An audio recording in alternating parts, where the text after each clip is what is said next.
Do you ever feel like the universe tries to make fun of you? So the other day I posted on Twitter that I was terrified of how dropping a trailer for Kirby Return to Dreamland Deluxe while I was sleeping. And on the next morning it happens! While not being a single trailer, we got tons of information about this game, coming from multiple Nintendo accounts and the Japanese website for the game. So I decided to make a video all about this new information while throwing in some thoughts as we go. And just a little heads up, I know the original game from top to bottom, which means that you might find tons of small details no other video will tell you. But with the introduction out of the way, let's start the same way we did last time, starting with them graphics. Can't really say much that I didn't last time. The outlines are still here, the 3D still looks weird, and I still think the game looks overall really good. What we can see is a lot more different stages, with the highlight in my opinion being white wafers. Like goddamn, look at that background.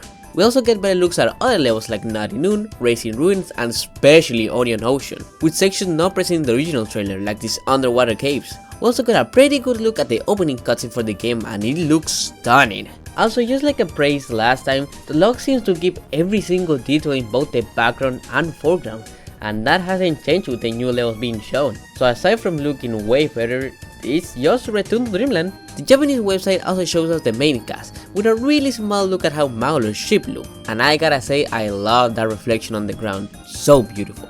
And speaking of that main cast, let's talk about them a little. Multiplayer works basically the same as it did in the original.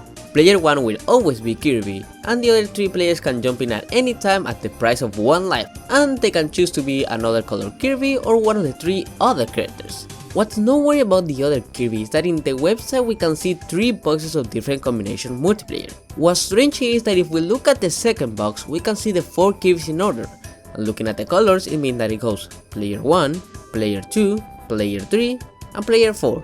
But if we look to the right, what is supposed to be player 2 has blue Kirby instead of yellow. Does it mean that the extra players can choose their Kirby color? Or is it a small mistake by the website? The latter seems to be more likely, as later we can see a clip where people join in the middle of a level, and if we look at their options, we can only see yellow Kirby for player 2 and blue Kirby for player 3. There is a small chance they just didn't scroll enough, but I don't think this will be the case. Rambling aside, let's talk about the actually interesting characters, and wouldn't you know it, they actually did it. They gave all of them their new Star Allies moves. Bandana Wild D has a ground thrust, DDD got the super DDD jump and the head slide, and Meta Knight got the galactic counter, and surprisingly also the crescent shot from the 3DS games. That move wasn't in the original Return to Dreamland, and we have yet to see if it's a Meta Knight exclusive move or if Sword can use it. Another detail with Meta Knight is that in his spin attack, little bad effects were added. These effects are a reference to Forgotten Lands Meta Knight Sword, when the same effects appear when doing a spin attack. Love that attention to detail. DDD also got some noteworthy things to add, but they also apply to Hammer, so I'll save them until then. Speaking of abilities, we should probably talk about the 2 main elephants in the room, and that's the 2 new abilities added to this remake. Wait, 2?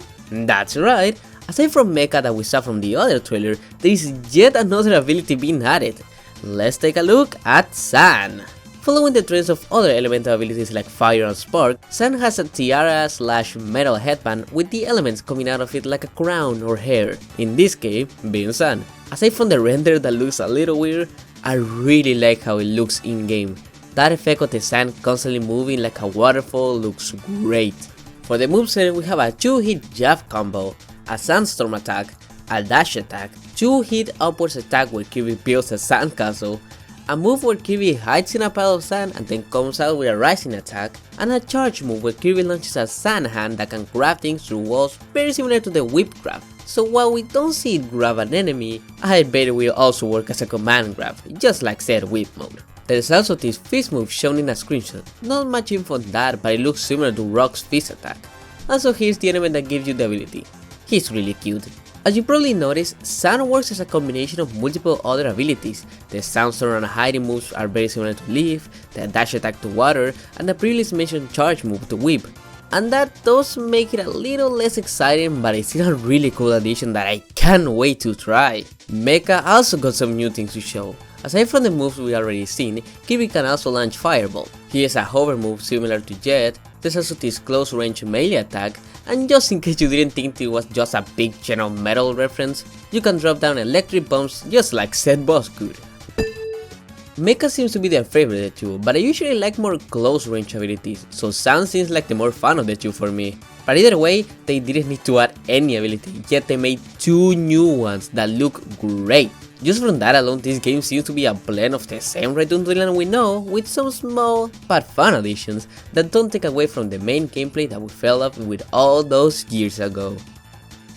Now why Festival here, I have no f***ing idea. Crash and Mike are still in the game, so having another screen nuke makes no sense. It didn't in Starlight, and it makes even less sense here. The partner mechanic is not here, so you can't even dance with your buddies if you're not in multiplayer. And speaking of that dance, why is Magoland in this one screenshot? Is that edited, or does he really appear when there's 4 people playing? We see a clip of just Kirby doing the move and there's no Magoland to be seen, so I guess that's the case. At the end of the day, new content is new content, but why? While we are here, let's quickly go through all the other abilities to see if there's anything worth talking about. As stated in my previous video on this game, every move that was introduced in Return to Dreamland but got cut in later games made a comeback. That includes Fire's Fire Spin, Needle's Spin Dash, Spark's Lightning Strike, Hammer's Triple Hammer, and Ninja's Smoke Counter. Sadly, we still don't know if Beam got his Revolution Beam, if Spear got his Triple Throw, or if Ice got his Ice Ball. But seeing all the other moves that did come back, I'm sure this will also appear. It seems Stone will also have some new statues. The 2 new ones we can see is of Magoland in the Lord Starcutter and the Return to Dreamland trio. It's worth noting these new statues first appear in an update for Starlight, and that we really can't tell if DDD using his updated design or not thanks to the camera. Which brings up the question if other moves added later in the series will be present in this remake. We already know about the Dream Friends move, but what about other small additions like being able to rotate the stone statues? Well, we might have an answer for that.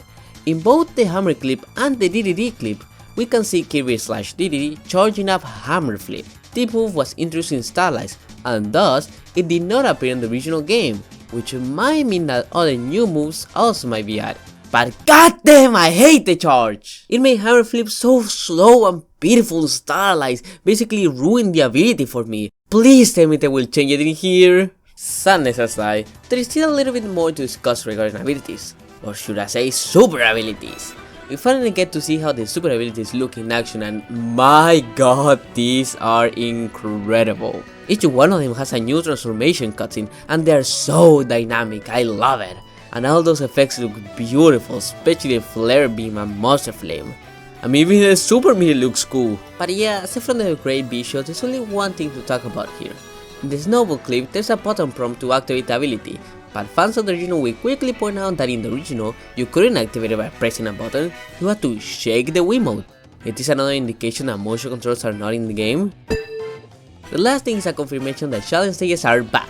I had an insane theory here that when looking at the background it was different from the original, which meant they could add more challenge stages, but I forgot I'm blind as hell. I didn't notice the website literally says there are 9 challenge stages with 2 new ones for Sun and Mecha. God damn it. Okay, and that's all we have to talk about regarding Kirby's Return to Dreamland. But this game is not just Return to Dreamland. Let's see what that deluxe content is all about. Welcome to Merry Magoland. This is where most of the new content can be accessed. Remind that this section can change more than anything in this video, as most of this is speculation with information we got. It seems this will be a completely different mode to story mode that we can access at any time, as we can see an icon telling us to go back to story mode in the main hub. Speaking of main hub, which seems to be in 3D, that's cool. Once we enter Merry Magoland, we'll be greeted by Manager Magoland, which is totally a different character and not just Magoland with some really cute clothes. He will tell us about how this place works, and if you have a Nintendo Switch Online subscription, he can gather and give you various pieces of information similar to what's what'll be in Forgotten Land. But let's get to the main attraction, the 10 different minigames. You heard that right, the most amount of minigames in a Kirby game. Let's check them out real quick. On the initial trailer, we knew of 5 minigames: Ninja Dojo from the original Return to Dreamland, Samurai Kirby from Superstar but based on the 9 Million Dreamland version, Bomb Rally from 9 Million Dreamland, Smash Ride from Squid Squad, and Magoland's Tomb Truckers, which is new to this game. None of them had changed since the last time we talked about this topic. The only thing nowhere is that in Smash Ride we can see that Spinny is participating just like in the original. But more interesting, we can also see Dog in the arena. And correct me if I'm wrong, but I don't remember seeing him before. Aside from that, let's move on to the 5 new sub-games. There's Checkerboard Chase from Kirby 64, Kirby on the Draft from Superstar Ultra, Crackety Hack from Amazing Mirror, not to be confused with the more iconic Megaton Punch from Superstar. This one is an updated version designed for 4 players. Egg Catcher from Adventure? That's unexpected and cool. The final minigame is a completely new one made specifically for this game, Gun Blasters. It seems to be a top-down shooter where your goal is defeating your enemies while not running out of ammo and collecting items to help you. Overall, an incredible selection of Wait, where's Scope Shot? What do you mean he's not in the game? Yeah, Scope Shot got replaced with Gun Blasters, and I get it. Scope Shot used a Wii pointer, something that Switch doesn't have, and Gyro doesn't compare to how precise that Wii pointer was. Plus, that minigame is more of a co-op adventure when this mode is clearly supposed to be more competitive. But man, I will miss you, Scope Shot. Okay, on the more positive side, this selection of sub-games is great. There's so much variety, and having classics like Checkerboard Case and Bomb Riley makes me so happy to see again. Not to mention we can finally join Kirby on the Draw and Smash Ride without touch controls. And hey, there's technically an 11th sub-game, Samurai Kirby 100, which takes the 99 most recent ghost time from other players around the world and makes you compete with them in Samurai Kirby. Finally, Kirby Battle Royale, but good. One last thing regarding this minigame is that the 3 difficulty modes are also available. I presume they will be based on the originals, but they might also take the route of Ninja Dojo where they work more as 3 different levels. But the fun doesn't end there. By playing the different minigames and by completing missions, don't really know much what that's about, you can collect stamps for your stamp rally, which seems to be like a Fortnite battle pass, but all free of course. From the stamp rally you can collect items that you can access to at any time during the story mode by pressing X. These items include a bottle, a maxing tomato, a random ability, a bomb, or a cannon, which means you can probably cheese a ton of puzzles with those last 2. The more interesting reward are character masks. You can collect up to 86 different masks with references to characters from all throughout the series that you can use in Merry Magoland or in the main game. See what you did there with the 86, Hal? You are not sleek. And now, a compilation of every mask that we have found until now. Adeline, Bandana Waddle Dee, Chef Kawasaki, Cool, Dark Meta Knight, La Roche, Evelyn, Flamberge, Francisca, Gui, Kine, King Dedede, Kirby, Mauler, Marks, Mark Soul, Meta Knight, Mr. Frosty, Ribbon, Rick, Taranza, Waddle Dee, Sam Parisan, and her Heroes in Another Dimension version, and finally, Cone Mount. Except not funnily, because while I was editing this video, Nintendo dropped another gameplay video of Samurai Kirby 100 with even more masks. There's Peach, Hawufi, Susie, and Nago. That's already a huge selection of masks, and some of these are obscure. I can't even begin to speculate what other masks they will have. Highness, Dark Matter, the rest of the Squigs, Queen Ripple? Probably not that last one, but the possibilities are endless and will surely make replay value a big part of this game. We can make some prediction for masks as they seem to be in order of appearance, and knowing Sam Parisan got a recolor, maybe others will too. Speaking of recolors, there is one more mask that we know of. It's Pig from Kirby's Dreamland 3, but it's not clear if that's actually a Pig mask or just a regular Rick mask but with some lightning around it. I mean, if you look at the mask selection screen, which we can access by talking to the souvenir shop Waddle Dee in the main Merry Mauler hub, there's some weird spaces between the animal friend. Maybe this is where the recolors go? If so, will Adeline get a recolor? There's another space between her and Ribbon, so it's possible. Mask speculation aside, there are some other things to know. Some of the masks have little speaker icon next to them. My best bet is that it changes the sound effects to reflect said characters. The other thing I want to mention, in this high jump clip, you can see a Merry Magoland ticket as a collectible item. What's that about? Do we need tickets to play in this mode, or is it just to unlock stuff like the character mask? Either way, good to see they're adding even more stuff to collect. Starcoins are cool, but sometimes you need something more useful. Up until now, there have been close to no problems, with the worst part being Scope Shot's answer at the stupid hammer flip charge move. But that's because I don't really find any big problems with this game. I like the graphics and I like the new additions. But there is one huge problem.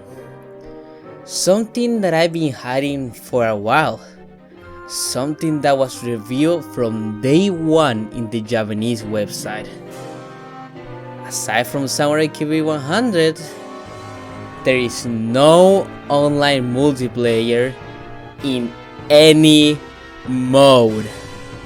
That includes the story mode and Merry Magoland.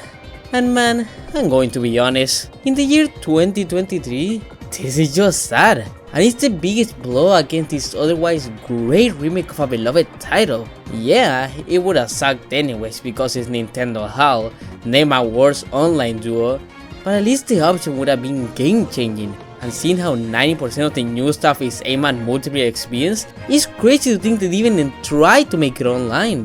What's baffling that both HAL and Nintendo have tried in the past? It's sad too. I know tons of people wanted to try this game with friends and now they just can't. I bet if it had online it would be another major success for Kirby, just like Forgotten Land did last year. Sadly, we do not live on that timeline. But at the end of the day, Kirby's Return to Dreamland is and always will be a single player game first, with some multiplayer elements. The game was designed with this mentality because they couldn't make multiplayer work at the time, and no matter how many minigame deluxe adds, that would change this fundamental design choice. And that's why I will still buy it day one, not only because I'm trapped in the Kirby chambers and I need to do content on it, but because I love the original Wii game, and this remake is a dream come true. My precious Return to Dreamland is getting revived in a beautiful way with tons of additions while still keeping that charm of the original. Hey, if those missions and stamp rally are anything to go by, this game will still have tons of fun things to do even if I can't play with friends online. And worst case scenario, there's always other ways. But online or no online, I'm so excited for this game and I can't wait to play with you guys live on February 24th. While I probably won't make another video on this game until release, there's still a ton of things that we don't know, so look forward to a refreshing take on an incredible game. But that's what I think. Tell me what you guys think. Are you excited? Do you hate Nintendo for no online? Anything between? Let me know in the comments below. And while I'm here, I'll do a small channel update. Sorry for the lack of uploads. Some of that is natural with the holidays and all that, but sadly the slow upload schedule is not getting better. I'm going through a lot of changes in my life, which means that if I want to get ready my bigger projects, I need to do them now. Which means that you guys will get some consistent quality content, but at the cost of having my channel basically dead for 2 months. So I'll try to make smaller videos like this one, but the long video essays are going to take a backseat. On the good side, I'll start to stream much more often, and we always have tons of fun. Well, chat does. What do you mean? So make sure to subscribe and click the bell to get notified when I upload or stream. And remember that all the streams are in a specific stream playlist for all you to enjoy. That's basically all I want to say for now, so just look out for March. That's all from me, and I'll see you on the next ride.